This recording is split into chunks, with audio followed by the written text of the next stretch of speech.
G'day folks, and welcome to another tutorial. So today we're going to actually start looking at Mmx, which was the first SIMD instruction set added to the x86 architecture. It was added in 1996, I think, or 1997, I always get confused, by Intel, and officially it doesn't stand for anything. So it's just 3 letters. Some people think it stands for matrix maths extensions or multimedia extensions, but Intel reckons it doesn't stand for anything. So that's what we'll go with. Anyway, what is it? So these extensions to the x86 architecture are pretty much all the same, or mostly all the same. Mmx is actually 8 new registers, and it's, I don't know, about 50 odd new instructions to operate on those registers. And what you sort of do is you have normal assembly code, normal assembly code, normal assembly code, and then you can just mix in Mmx code. So Mmx, and then normal assembly, normal assembly. So there's no need to split this into different files or anything like that. You just call Mmx instructions in the middle of your regular assembly. Okay, so it's 8 new registers. Let's have a look at those registers, shall we? They're called, wait until I rub all this out, MM0 through to MM7. So MM0 is the first one, and we've got MM1, MM2, etc., all the way down to MM7. And in a similar way to the other general purpose registers, the Mmx registers are very, very flexible. They're not just normal integers. In fact, if anything, they're more flexible than the regular registers. So let's have a look. First of all, they're 64 bits wide. We'll just say this is MM0. They're all the same. 64 bits. So they're a Q word, in other words. A quad word. 8 bytes long. But you don't have to use them as a single 64-bit register. You can use them, first of all, there's a couple of instructions, there's just a few that do actually use them as a 64-bit register, but usually you're using them as multiple data items, multiple smaller data items. So the first, you can be using these 64 bits as 2 32-bit values. I want to say also that Mmx only works on integers, so we're not doing floating point yet. So this is 2 32-bit D words. This is D word 0 right here, and this is D word 1. Or the very same register, MM0 or whatever you like, instead of being 2 32-bit integers, you might be using it as 4 16-bit integers. So you might be doing 4 operations at once using 16-bit integers. Or, if you're working with bytes, a single Mmx register might be working with 8 bytes at once.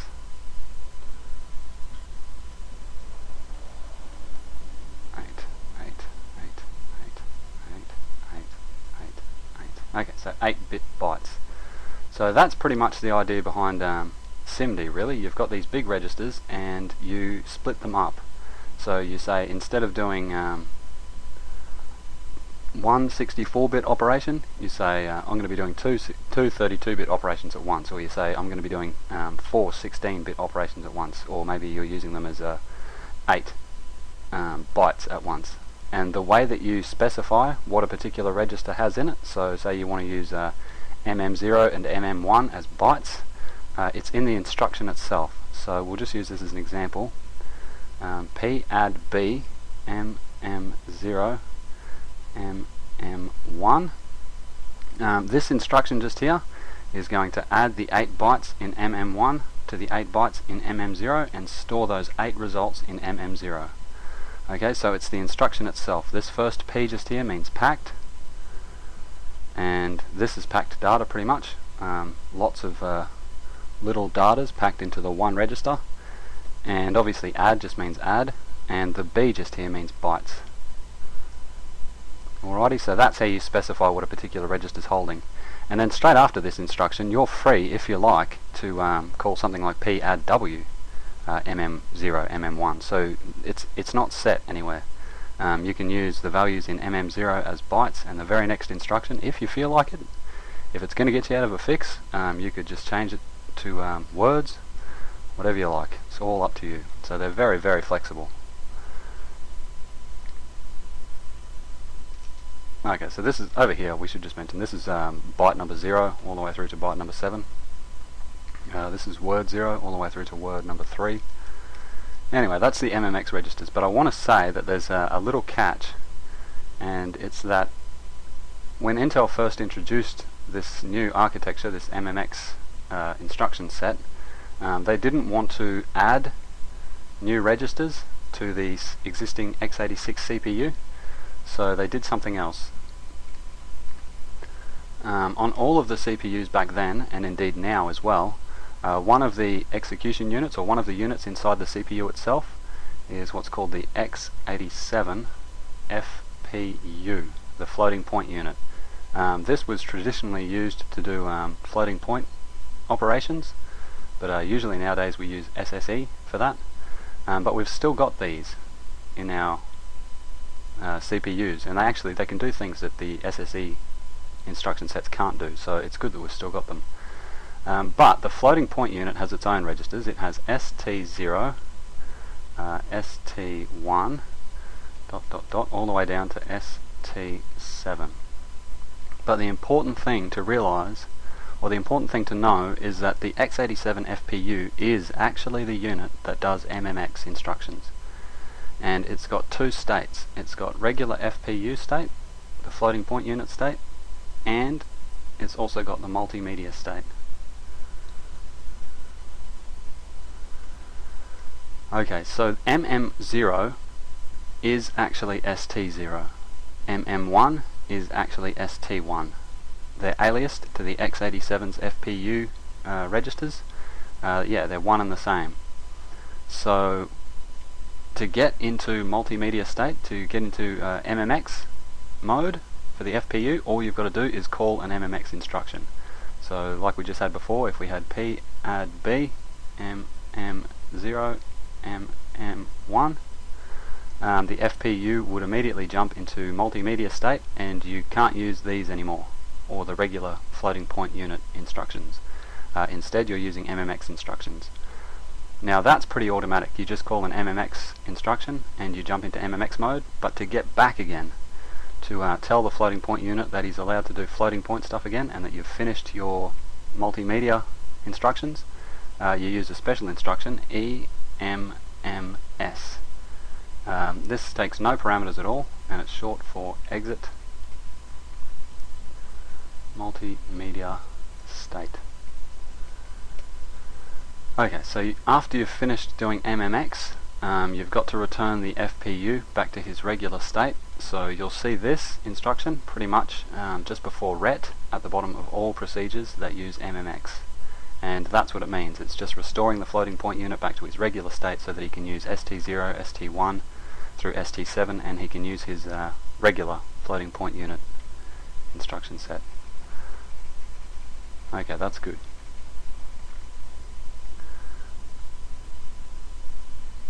Alrighty, so before we go over to an example of how to use MMX, I thought we might just introduce two instructions. So we've learned one instruction already, that's EMMS, exit multimedia state, but we're also going to learn some move instructions. So there's two in MMX.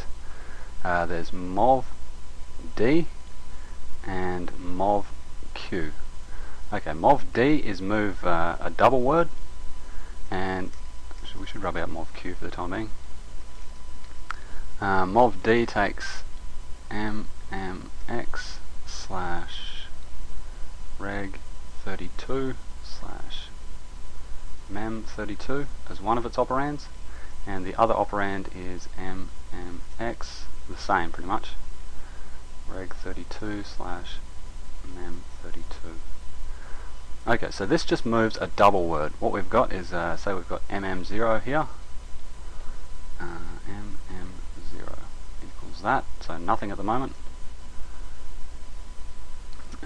If we've got, say, 5 in EAX with MOV EAX and 5, then we can call MOVD MM0 EAX, and it's going to put 5 into the low double word of MM0, just like that.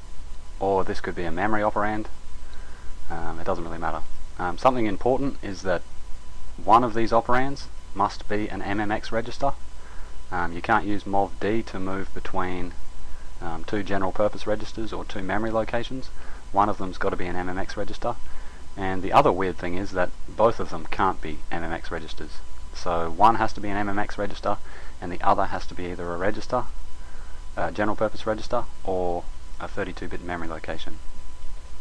And the other really strange thing is that it actually zeroes this, the top half. 0. So if we had, let's say we had some values in here, 21 and 800, I don't know, and then the CPU saw this instruction, not only would it move the value of EAX into here, sorry, I should get rid of these square brackets. Okay, not only would it move 5 into here, but the instruction MOVD also zeroes the top. Alrighty. And they say in the AMD Programmer's Manual that you can actually use MOVD MM0 and RAX, and you can move 64 bits at once from RAX into MM0. I don't know why it's still called move double when it's moving a quad word, and the Intel manual doesn't mention anything about it, but yeah, the AMD manual says that you can do that. So proceed with caution, really. I would tend not to do that myself. It's up to you. Okay, so that's how you move a double word into an MMX register. And the other one, of course, is MOVQ, which is short for move quad word. Let's have a look. So MOVQ. Okay, so this takes two operands as well, MMX and MM64, and the other operand can also be MMX/MM64. Okay, so once again, as per usual, you can't use two memory operands, but in this particular instance you can use two MMX registers if you want. So to copy the data from MM, say 5 into MM4, we'd have MOVQ MM4 MM5. Simple as that. And we're actually going to use this in an example in a minute. We're going to copy data from memory into an MMX register or something like that. I can't quite remember what we're going to do. But yeah, so that's two move instructions, MOVD and MOVQ. Alrighty.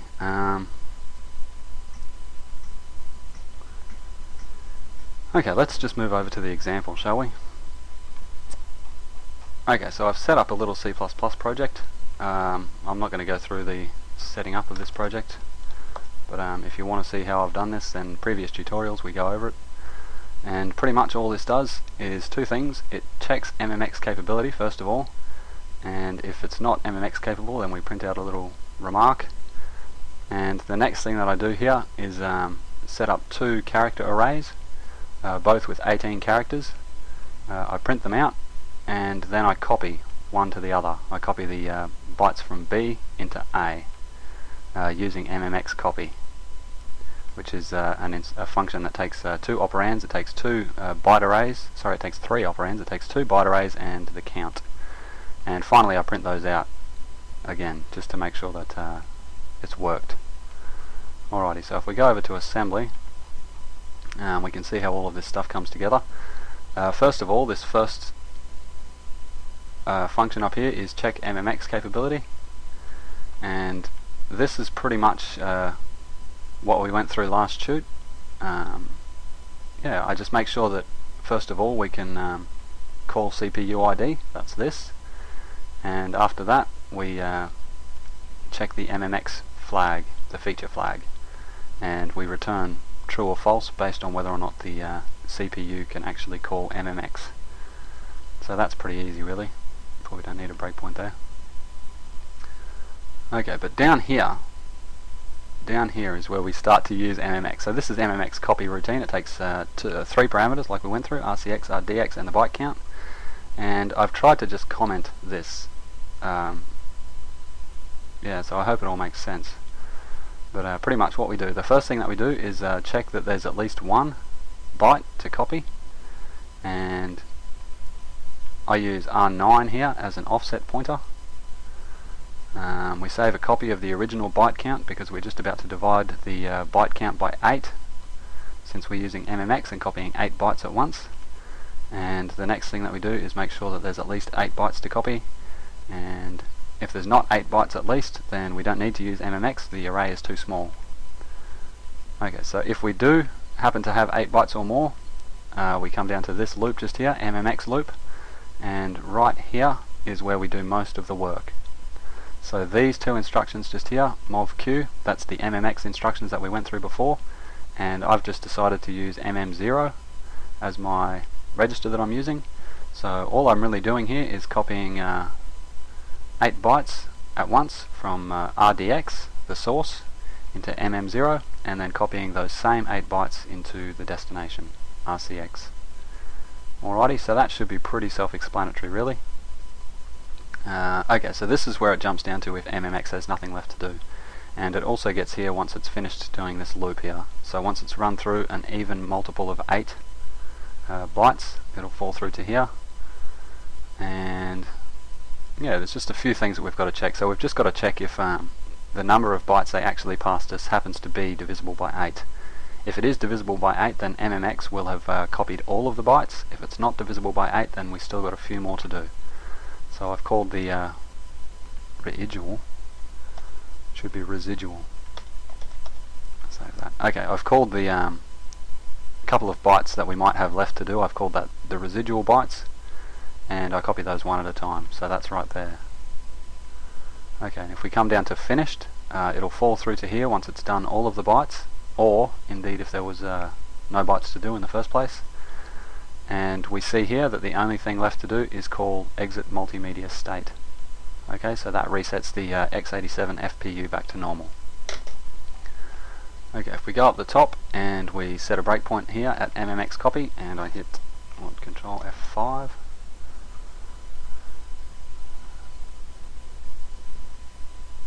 Yeah, well there's the answer, why didn't it? I might just hit F5. Okay, so we're here at the start of our procedure. Now I've got my registers window open here, and I want to show you guys, if you right click on this, you get all of the possible registers that you can watch, and one of them will be the MMX registers. So if we click that, there they are, MM0, MM1, MM2, 3, 4, 5, 6, 7. Okay, so they've all got 0 in them at the moment, but as we step through this and down here to the MOVQs, we'll see values go in and out of these. And the other thing that I want to point out is the floating point unit right here. If we click on that, there they are, ST0, ST1 all the way through to ST7, and he's got his own control flags, etc. But what we'll see appear here, as soon as we call MOVQ, we'll start to see SNANs signaling not a number, so that indicates that the floating point unit is in multimedia state. Alrighty. I'm actually going to close this, but yeah, you can have a look at the floating point units registers if you like. What I am going to open is a memory window, so debug, Windows, and memory. Okay, I'm going to open a memory window at RCX, so let's copy that value and put it into the memory window. Okay, right there, those 18 zeros just there are the array A from our C++. So as we step through this, we'll see MMX taking out 8 of these bytes at once. Alrighty, so right there on that instruction, we see that it's copied the 1, 2, 3, 4, 5, 6, 7, 8 bytes from array B into MM0. If we step through the next one, there we go. He's copied them straight over to the array that RCX is pointing to. and we add that. Okay, now the next 8 bytes, there we go, 9, 10, 11, 12, 13, 14, 15, 16 in hexadecimal, and once again we copy all 8 of those bytes at once over to our destination array. Now add 9, R8D, jump, not 0, MMX loop. Okay, so the MMX loop has finished now, since yeah, we've done as many copies of 8 bytes at once as we can. We've still got 2 more bytes to do. So yeah, these ones we do one at a time, pretty much the same as what you'd expect. So there's the what's that going to be, 17, and there's the 18 at the end. Okay, finally we jump down to EMMS, exit the multimedia state, and return. I'll just put a breakpoint there as well and hit play.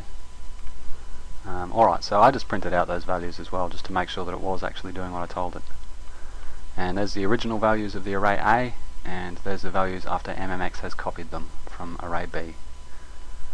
Okay, well that's yeah, a short introduction to MMX, and next time we'll get on to some more interesting instructions. Not that moving quad words and that isn't interesting, but yeah, there's a lot more that this little instruction set can do. So thank you for listening. See you later.